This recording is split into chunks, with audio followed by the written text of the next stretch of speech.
जय श्री श्याम भक्तों। आज हम सुनने जा रहे हैं उस महापावन कथा को जिसे सुनने मात्र से भक्त के हृदय में भक्ति, प्रेम और विश्वास का संचार होता है। यह है खाटू श्याम जन्मोत्सव कथा। वह कथा जिसमें छिपा है भगवान श्री कृष्ण का आशीर्वाद, जिसमें है बारबरिक का अद्भुत त्याग और जिसमें बसता है खाटू श्याम का चमत्कारी तेज। हर वर्ष जब फाल्गुन मास आता है तो श्याम नगरी खाटू में भक्तों का सागर उमड़ पड़ता है। चारों दिशाओं से लोग दौड़ते चले आते हैं क्योंकि यह समय होता है श्याम जन्मोत्सव का। आज की कथा में हम जानेंगे कैसे हुआ था श्याम बाबा का जन्म, कैसे मिला उन्हें वरदान की कलयुग में तुम श्याम नाम से पूजे जाओगे और कैसे आज भी उनके जयकारे से भक्तों का भाग्य बदलता है। तो आइए भक्तों, अपनी आत्मा को शुद्ध करें, मन में श्याम का नाम लें और आरंभ करें यह दिव्य कथा, खाटू श्याम जन्मोत्सव कथा। द्वारिका नगरी में प्रभु श्री कृष्ण अपने परिवार सहित विराजमान थे। चारों ओर शांति थी, परंतु श्री कृष्ण का मन कुछ गंभीर था। उनके समक्ष सुदर्शन चक्र था और पास में बैठे थे अर्जुन। अर्जुन ने कहा, प्रभु आपके मुख पर आज कुछ उदासी सी है, क्या कोई विशेष कारण है? श्री कृष्ण मुस्कुराते हुए कहते हैं, अर्जुन यह संसार कर्मों का क्षेत्र है। हर युग में धर्म की स्थापना होती है और हर युग में कोई न कोई वीर जन्म लेता है जो अपने अद्भुत कर्मों से संसार में अमर हो जाता है। अर्जुन ने कहा, प्रभु क्या अब भी कोई ऐसा वीर जन्म लेगा जो आपके आदेश से धर्म की रक्षा करेगा? श्री कृष्ण ने कहा, हाँ पार्थ, महाभारत का युद्ध समीप है और अब एक महान आत्मा का जन्म होने वाला है। वह वीर होगा परंतु उसका नाम अमर होगा श्याम नाम से। इधर महाबली भीम का पुत्र घटोत्कच, जो आकाश में विचरने वाला राक्षस योद्धा था, अपने विवाह के लिए उपयुक्त कन्या की खोज में था। घटोत्कच अपनी माता से कहते हैं, मेरे मन में एक इच्छा है, मैं ऐसी कन्या से विवाह करना चाहता हूँ जो न केवल सुंदरी हो बल्कि धर्मनिष्ठ और पराक्रमी भी हो। हिडिंबा कहती हैं उनकी माता, पुत्र यह तो बहुत शुभ विचार है। विदर्भ प्रदेश में मोरबी नामक एक अद्भुत कन्या है, वीरता में अद्वितीय है और सौंदर्य में अनुपम। वह तुम्हारे योग्य है। माता की आज्ञा से घटोत्कच मोरबी से विवाह कर लेते हैं। समय बीतता है और उनके घर एक दिव्य बालक का जन्म होता है, जिसके जन्म के समय आकाश में शंखनाद गूंज उठती है, पुष्पों की वर्षा होती है और आकाशवाणी होती है, यह बालक महान होगा, इसका नाम होगा बारबरिक। यह धर्म और सत्य का पालन करने वाला होगा, इसका बल अद्वितीय और इसका हृदय भक्ति से भरा होगा। बारबरिक बचपन से ही वीर, बुद्धिमान और विनम्र था। उसके अंदर युद्ध की कला का अद्भुत ज्ञान था। माँ मोरबी उसे धर्म, संयम और करुणा की शिक्षा देती। मोरबी कहती हैं, पुत्र बारबरिक हमेशा याद रखना, सच्चा वीर वही होता है जो अपने शास्त्र और उपयोग केवल धर्म की रक्षा के लिए करे। कभी भी अपने बल का घमंड मत करना। बारबरिक हाथ जोड़कर कहते हैं, माता आपके आशीर्वाद से मैं सदैव धर्म के मार्ग पर चलूँगा। मेरा शस्त्र कभी अधर्म के लिए नहीं उठेगा। समय बीता और बारबरिक ने कठोर तपस्या की। उसने भगवान शिव की आराधना की और उसने उनसे 3 बाणों का वरदान प्राप्त किया। शिव प्रकट होकर बोले, वत्स बारबरिक तेरी तपस्या से मैं प्रसन्न हूँ। ये लो 3 अमोघ बाण। पहला बाण जहाँ लगेगा वह शत्रु को चिन्हित करेगा, दूसरा बाण उन्हें नष्ट करेगा और तीसरा बाण उन्हें पुनः जोड़ देगा। बारबरिक ने विनम्रता से कहा, प्रभु मैं इन बाणों का प्रयोग केवल धर्म की स्थापना के लिए करूंगा। समय आया जब कुरुक्षेत्र में धर्म और अधर्म की निर्णायक लड़ाई छिड़ी। महाभारत युद्ध आरंभ होने वाला था। बारबरिक भी यह समाचार सुनकर उत्सुक हुआ। बारबरिक ने माता से कहा, माते मैं धर्म की इस युद्ध में अपना योगदान देना चाहता हूँ, मुझे युद्ध भूमि में जाने की आज्ञा दो। मोरबी चिंतित स्वर में कहती है, पुत्र याद रखना, तूने प्रतिज्ञा की है कि तू सदैव पराजित पक्ष का साथ देगा, परंतु युद्ध में पराजय और विजय क्षण क्षण बदलती है। तेरी प्रतिज्ञा तुझे संकट में डाल सकती है। बारबरिक दृढ़ स्वर में कहते हैं, माता मैं जानता हूँ परंतु मैं सत्य और धर्म का साथ छोड़ नहीं सकता। जहाँ धर्म होगा वहाँ मेरा बाण गिरेगा।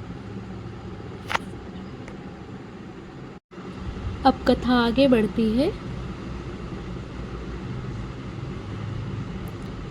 कुरुक्षेत्र की रणभूमि में धर्म अधर्म का महासंगम आरंभ हो चुका था। धरती कांप रही थी, आकाश में शंखनाद गूंज रहा था और उस समय बारबरिक अपने 3 बाण और धनुष लेकर युद्ध भूमि की ओर प्रस्थान कर रहा था। रास्ते में बारबरिक का सामना हुआ एक साधारण से दिखने वाले वृद्ध ब्राह्मण से। वह कोई और नहीं, स्वयं श्री कृष्ण थे, जो उसके पराक्रम की परीक्षा लेने आए थे।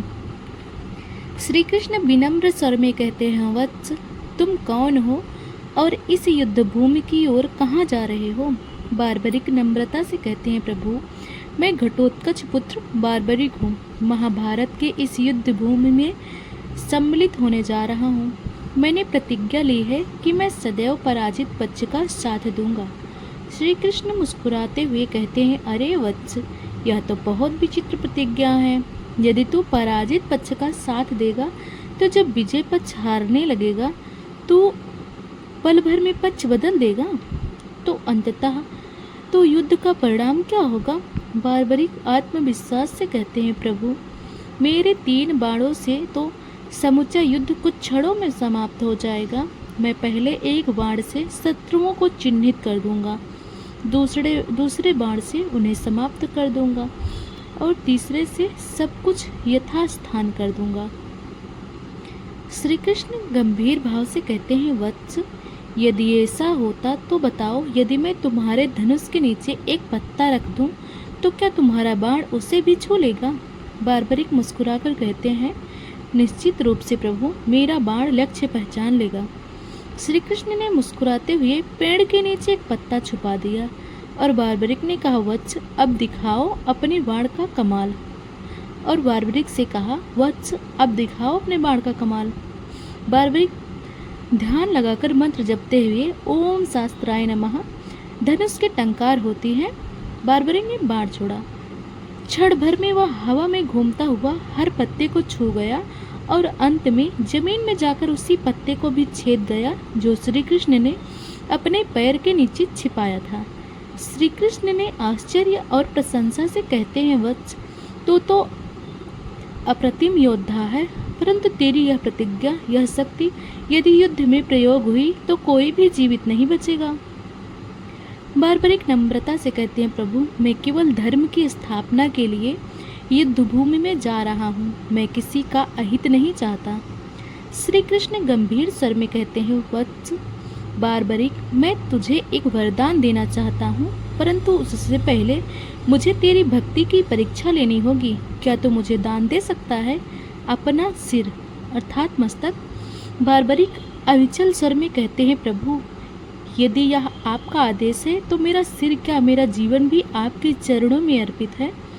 वह क्षण था जब संसार ने भक्ति और वीरता का अद्भुत संगम देखा। बारबरिक ने बिना संकोच अपना मस्तक भगवान श्री कृष्ण को अर्पित कर दिया। श्री कृष्ण विस्मय और प्रेम से कहते हैं, वत्स, बारबरिक, तूने जो किया है वह ब्रह्मांड में अनुपम है। तेरा सिर सदा इस युद्ध को देखेगा और तू साक्षी रहेगा धर्म की विजय का। बारबरिक विनम्र भाव से कहते हैं, प्रभु, यही मेरा सौभाग्य है कि मेरा सिर आपके चरणों में है।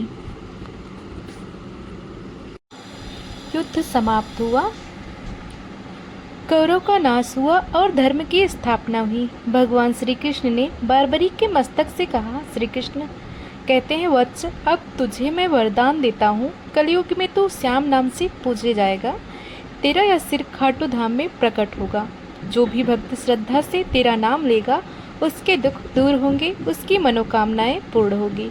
बारबरिक का सिर प्रभु के चरणों में गिरकर कहता है, प्रभु, यदि यह आपका वरदान है तो मैं वचन देता हूँ, जो भक्त मुझे सच्चे हृदय से पुकारेगा मैं स्वयं उसके दुख हरने आऊँगा। और तब से लेकर आज तक हर वर्ष जब फाल्गुन मास आता है तो श्याम नगरी में जन्मोत्सव मनाया जाता है। भक्त दूर दूर से आते हैं, कंधे पर फूल के हार, हाथों में झंडे और दिल में श्याम नाम लेकर चारों ओर गूंजता है, हारे का सहारा बाबा श्याम हमारा, श्याम तेरे भक्तों पे कृपा बनी रहे। समय का पहिया घूमता गया, द्वापर युग समाप्त हुआ और कलयुग का आरंभ हुआ। राजस्थान की पावन भूमि पर एक दिन एक अद्भुत घटना घटी। एक किसान हल चलाते हुए अपने खेत में कुछ विचित्र वस्तु से टकराया। किसान आश्चर्य से कहता, अरे ये क्या? हल की नोक किसी कठोर चीज से टकरा गई। धरती में कुछ दिव्य चमक रही है। किसान ने मिट्टी खोदी तो देखा वहां से एक दिव्य मस्तक निकला, जिससे दिव्य प्रकाश फैल रहा था और आकाश में सुगंध भर गई। किसान घबराकर कहता है, हे प्रभु, यह तो कोई अलौकिक वस्तु है, मुझे समझ नहीं आ रहा इसे क्या करूं। किसान भागता हुआ अपने गांव पहुंचा और राजा को यह समाचार दिया। किसान कहता है, राजा, आपके राज्य की धरती से यह दिव्य मस्तक प्रकट हुआ है। जब मैंने इसे देखा तो चारों ओर आकाश में प्रकाश फैल गया। राजा आश्चर्य से कहते हैं, यह तो कोई देवत्व का प्रतीक होता है। चलो, हमें तत्काल वहां चलना चाहिए। राजा अपने पुरोहितों और मंत्रियों के साथ खेत पर पहुंचे। जैसे ही उन्होंने उस मस्तक को देखा, उनके नेत्र से आंसू बह निकले। राजा विनम्रता से कहते हैं, हे दिव्य मस्तक, आप कौन हैं? कृपया करके अपनी पहचान बताइए। तभी आकाश से एक स्वर गूंजा। आकाशवाणी हुई, राजन, यह वही सिर है जो द्वापर युग में श्री कृष्ण के आदेश से बार्बरिक ने दान दिया था। भगवान श्री कृष्ण ने वरदान किया था कि कलयुग में यह श्याम नाम से पूजित होगा। इसका स्थान यही होगा और इसका नाम होगा खाटू श्याम। राजा आश्चर्य से कहते हैं, हे प्रभु, यह तो दिव्य आदेश है। मैं इसी स्थान पर एक भव्य मंदिर बनवाऊंगा। राजा ने उस पावन स्थान पर एक सुंदर संगमरमर का मंदिर बनवाया। मंदिर के गर्भगृह में उस दिव्य सिर की स्थापना की गई। सिर को दूध, गुलाब जल और चंदन से स्नान कराया गया। भक्तों की भीड़ उमड़ पड़ी। हर कोई कह रहा था, जय श्री श्याम, हारे का सहारा बाबा श्याम हमारा। राजा प्रसन्नता से कहते हैं, आज से यह धाम खाटू श्याम धाम कहलाएगा। जो भी भक्त सच्चे मन से यहाँ आएगा, श्याम बाबा उसकी सभी मनोकामना पूर्ण करेंगे। समय बीतता गया। खाटू श्याम की ख्याति दूर दूर तक फैलने लगी।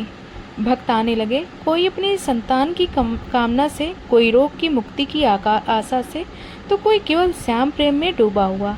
एक वृद्ध भक्त कहता है, बाबा श्याम, मैंने अपने जीवन में बहुत संघर्ष देखे, पर जब मैंने तुम्हारा नाम लिया मेरे सारे कष्ट मिट गए। दूसरा भक्त कहता है, श्याम बाबा, मैंने अपने बच्चों के लिए मन्नत मांगी थी, आज वही बच्चा आपके चरणों में माथा टेक रहा है। श्याम बाबा के दरबार में कोई खाली नहीं लौटता। यहाँ हर भक्त को वही मिलता है जो इसके हृदय में सच्चा भाव होता है। एक बार फाल्गुन मास की एकादशी के दिन खाटू धाम में अचंभित कर देने वाला चमत्कार हुआ। मंदिर में अपने आप दीप जल उठे, फूलों की वर्षा होने लगी और आकाश में दिव्य गंध भर गई।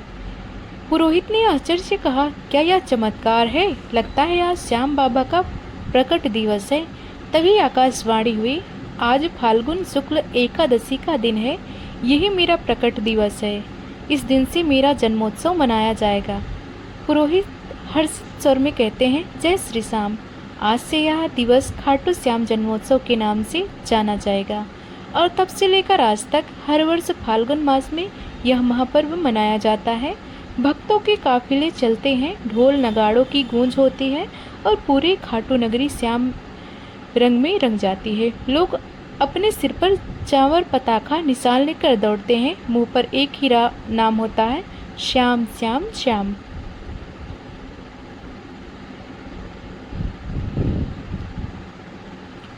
फाल्गुन मास का वह महीना, वह पावन दिन, सूर्योदय होते ही खाटू नगरी में भक्तों का सैलाब उमड़ पड़ता है। हर गली हर मोड़ पर श्याम नाम की ध्वनि गूंजती है। ढोल मजीरे शंख और नगाड़े की तान पर भक्त नाच उठते हैं। भक्तगण उल्लास से कहते हैं, जय श्री श्याम, हारे का सहारा बाबा श्याम हमारा।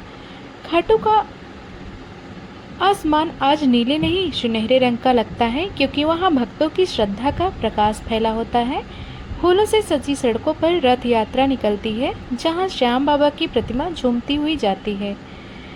भक्त हाथ जोड़कर कहते हैं, देखो भाई, ये पल तो जीवन का सबसे बड़ा सौभाग्य है। श्याम बाबा स्वयं हमारे बीच हैं। दूसरा भक्त कहता है, हाँ, जब बाबा का रथ निकलता है तो लगता है जैसे प्रभु स्वयं हर भक्त के द्वार पर आकर आशीर्वाद दे रहे हों।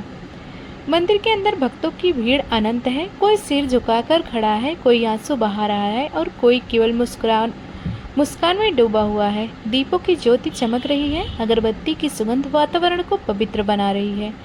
शाम के समय आरती होती। खाटू में श्याम बसे मनमोहन प्यारे, तेरा दरबार सजाएंगे बाबा श्याम हमारे।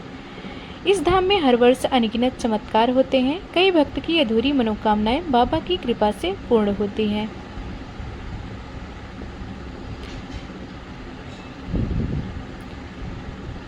रात भर कीर्तन के बाद जब प्रभात की किरणें फूटती हैं, मंदिर के शिखर से घंटियां की ध्वनि गूंज उठती हैं। फूलों से सजे वेदी पर बाबा श्याम विराजमान होते हैं, सफेद वस्त्रों में सुगंधित पुष्पों से अलंकृत। भक्त आरती में झूमते हैं। आरती के बाद प्रसाद वितरण होता है। चूरमा, पंजीरी और गुलाब की खुशबू से वातावरण भर जाता है।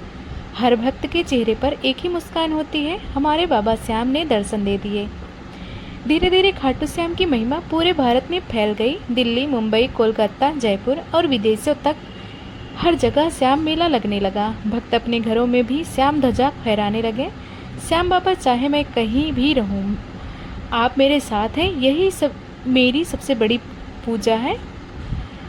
कथा के अंत में हम सब मिलकर यही प्रार्थना करते हैं, हे श्याम बाबा, हमारे मन से अहंकार मिटा दो, हमें सेवा और प्रेम का मार्ग दिखाओ।